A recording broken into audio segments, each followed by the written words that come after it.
Halo semuanya, hari ini kita mau membahas seorang jenius yang hampir dilupakan. Dia adalah Nikola Tesla. Banyak orang mengatakan kalau alien itu benar-benar ada, maka dua orang itu adalah alien. Pertama adalah Leonardo da Vinci, kedua adalah Nikola Tesla. Jadi hari ini kita akan membahas masalah Nikola Tesla, kenapa dia bisa disebut sebagai alien. Jadi kita mulai sekarang ya ceritanya.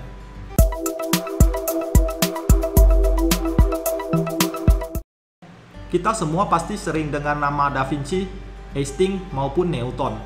Tapi nama Nikola Tesla biasanya jarang diketahui oleh banyak orang. Mungkin mobil yang bermerek Tesla lebih diketahui oleh orang daripada nama Nikola Tesla. Tetapi di sini yang perlu diketahui adalah mobil yang bermerek Tesla itu adalah wujud dari penghormatan terhadap Nikola Tesla. Tetapi ternyata temuannya bahkan bisa dibilang melampaui zamannya maupun zaman sekarang. Dan ternyata sebenarnya banyak sekali ciptaan dari Nikola Tesla itu banyak sekali mempengaruhi kehidupan kita sekarang. Contohnya adalah ashtray, remote control, dan pembangkit listrik tenaga surya. Bahkan teknologi wireless itu pun adalah ciptaan dari Nikola Tesla. Dan masih banyak sekali temuan masa sekarang ada hubungannya dengan Nikola Tesla. Tapi anehnya jenius yang begitu hebat ini kenapa bisa hampir dilupakan oleh manusia? Bahkan jarang sekali nama Nikola Tesla muncul di buku pelajaran sekolah. Apalagi kalau membahas soal listrik, biasanya pasti nama Thomas Alva Edison yang lebih banyak dikenal oleh kita semua. Tapi sebenarnya antara Thomas Alva Edison dan Nikola Tesla, mereka berdua punya hubungan yang sangat erat. Sebelum kita lanjut ke hubungan mereka berdua, kita kenalin dulu siapakah itu Nikola Tesla. Nikola Tesla adalah keturunan Serbia yang lahir pada tanggal 10 Juli tahun 1856 pada saat Kekaisaran Austria atau lebih dikenal Kroasia sekarang. Tesla juga memiliki sejarah keluarga yang sakit jiwa. Pada masa kecilnya, Tesla memiliki sebuah penyakit, yaitu ia sering mengalami halusinasi. Contohnya seperti seseorang menceritakan sebuah benda kepadanya, maka benda itu akan muncul tepat di depan mata Tesla. Kemudian dengan semakin bertambahnya umur, halusinasi itu juga semakin parah. Saat ia dewasa, ia bahkan bisa melihat ataupun menyentuh benda yang ia bayangkan dalam pikirannya. Tapi penyakit halusinasi ini sangat membantu Tesla dalam membuat penelitiannya. Pada tahun 1884, saat Tesla berumur 28 tahun, ia pindah ke Amerika Serikat dan bekerja di perusahaan Edison. Perusahaan itu menjual listrik dengan generator arus searah. Suatu hari Tesla memberitahu kepada Edison soal ide barunya tentang mengembangkan arus bolak-balik. Tetapi Edison yang menemukan arus searah tidak setuju dengannya, dan disinilah mereka berdua terjadi perdebatan. Kemudian Edison memberikan sebuah tawaran, yaitu bonus 50.000 US apabila Tesla memperbaiki kekurangan yang ada pada generator arus searah. Dan Tesla pun setuju dan dia mulai berusaha memperbaikinya. Setelah berusaha sekitar 1 tahun, akhirnya Tesla menyelesaikannya. Namun ketika Tesla menagih hadiah yang dijanjikannya, Edison mengatakan hal itu hanya sebuah candaan. Kejadian ini juga membuat Tesla sangat kecewa dengan Edison, dan kemudian ia mengundurkan diri dari perusahaannya. Setelah mengundurkan diri, Tesla mulai fokus dalam penelitian soal arus bolak-balik. Ia juga sering melakukan seminar untuk mempromosikan arus bolak-balik. Karena arus bolak-balik adalah sebuah temuan baru, maka masih sangat susah diterima oleh banyak orang pada saat itu. Suatu hari, seorang pria yang bernama George Westinghouse, ia melihat potensi dari temuan Tesla. Kemudian ia pergi ke laboratorium Tesla untuk membuat sebuah perjanjian dan membeli sistem arus bolak-balik dari Tesla, kemudian juga mempatenkannya. Setelah mendapatkan uang, Tesla juga membuat beberapa alat untuk memasarkan kepada orang kehebatan arus bolak-balik. Contohnya seperti ia bisa mengalirkan listrik ke dalam tubuhnya dan menyalakan lampu di tangannya.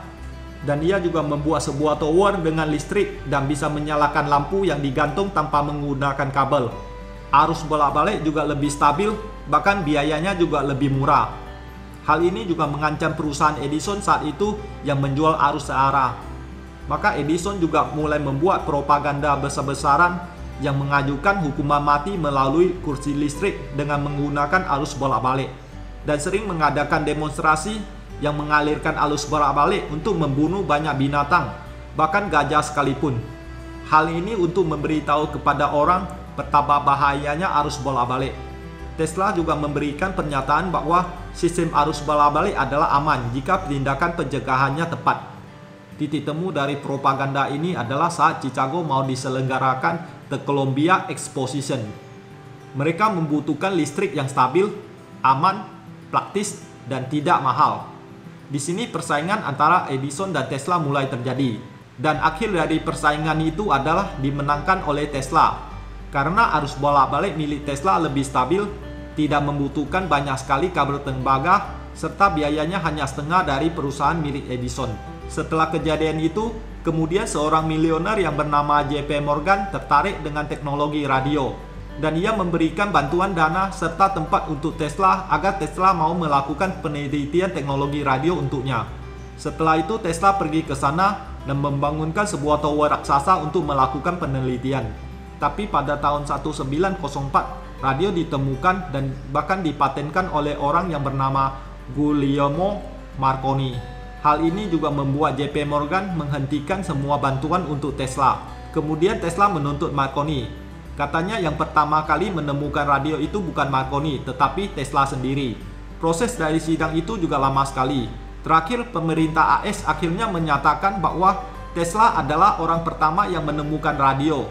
Tapi sayangnya saat itu sudah tahun 1943. Sudah lewat 39 tahun. Dan Tesla juga sudah meninggal pada saat itu. Tesla sendiri juga pernah mengatakan sebenarnya dia sudah lama menemukan radio. Tapi ia tidak ingin memberitahu kepada JP Morgan. Karena ia masih butuh bantuan dana dari JP Morgan agar Tesla bisa menyelesaikan penelitian yang diinginkannya. Jadi kita kembali lagi sedikit. Jika Tesla sudah lama menyelesaikan penelitian soal radio, maka sebenarnya apa tujuan dari Tesla membangun sebuah tower raksasa dan terus-menerus melakukan penelitian tentang tower itu? Sebenarnya Tesla sudah pernah mendemonstrasikan ia bisa menggerakkan sebuah perahu besar dengan menggunakan remote control yang diciptakan olehnya. Jadi tujuannya adalah membangun Tesla Tower di seluruh dunia. Dan fungsi dari Tesla Tower itu sebenarnya adalah untuk menerima cahaya dari matahari diubah menjadi listrik agar semua barang bisa digunakan tanpa menggunakan kabel. Bisa diartikan juga kayak wireless charging. Bayangkan aja semua barang, baik mobil, pesawat terbang, alat rumah tangga, semuanya bisa mendapatkan listrik kapan aja dan di mana aja selagi ada matahari. Bayangkan aja misalnya penelitian itu tidak dihentikan oleh JP Morgan dan berhasil. Baik mobil listrik ataupun wireless charging yang ada sekarang akan dipercepat 100 tahun lebih. Itulah alasannya kenapa mobil listrik ciptaan Musk and Long diberi nama Tesla. Masalah itu juga banyak konspirasi mengatakan sebenarnya ciptaan itu sengaja digagalkan. Karena jika hal itu berhasil, maka minyak dan listrik biasa sudah tidak dibutuhkan lagi. Dan hal itu juga bisa mempengaruhi banyak bidang usaha yang ada hubungan dengan listrik dan minyak. Ditambah lagi semua data dari hasil penelitian di tower itu mendadak terbakar habis. Dan sampai sekarang masih tidak jelas apa penyebabnya. Dalam hidupnya, Tesla mematenkan sekitar 700 hak paten ciptaannya sendiri. Dan lebih dari 1000 hak paten gabungan. Contohnya seperti foto X-ray, remote control, busi, lampu kedip warna, dan masih banyak sekali. Ia bahkan pernah mengatakan konsep tentang pesawat terbang seperti UFO, senjata deck ray, robotik, dan lubang transportasi. Bahkan ledakan terbesar dalam sejarah yang terjadi pada tahun 1908 atau ledakan Tunguska itu juga dikabarkan ada hubungan dengan Tesla.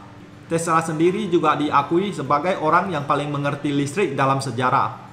Bahkan FBI mengambil semua data penelitiannya dan dijadikan sebagai rahasia tertinggi setelah ia meninggal dunia. Oke, ini adalah cerita tentang Nikola Tesla. Jika suka dengan video kita, jangan lupa like, subscribe, dan share ya. Sampai ketemu lagi di video berikutnya. Bye.